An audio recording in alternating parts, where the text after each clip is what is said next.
Ernest Rutherford. You may have heard of him. I mean, he's only the father of nuclear physics.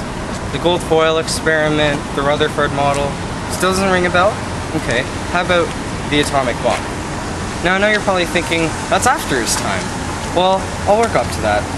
Rutherford is best known for devising the names alpha, beta, and gamma to classify different types of rays, which were poorly understood at his time. He deflected alpha rays with both electrical and magnetic fields in 1903 and observed that the intensity of radioactivity decreased with time. He called the halving time half-life. No, not the video game.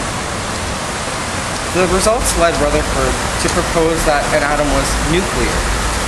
For this, Rutherford was awarded the Nobel Peace Prize in 1908 for chemistry. But he always resented this because it was in chemistry rather than physics, its own field.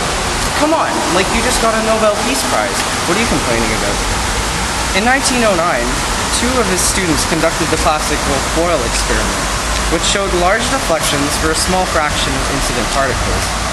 It was his interpretation of this experiment that led him to create the Rutherford model of the atom in 1911. You know, that a very small positively charged nucleus is orbited by negatively charged electrons. While it's an appealing, easy-to-grasp image, and Rutherford argued his point, theorists were well aware of its shortcomings right from the start.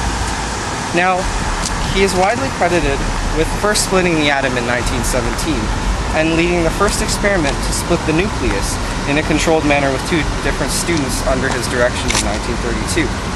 This was the first nuclear fission reaction, the same nuclear fission that occurs in an atomic bomb.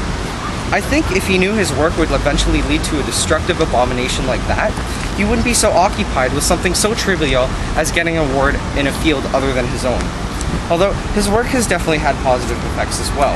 It's been a crucial stepping stone to more accurate models of the atom and harvesting nuclear power.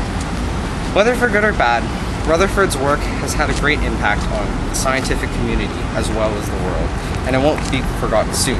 After all, the guy has an element named after him.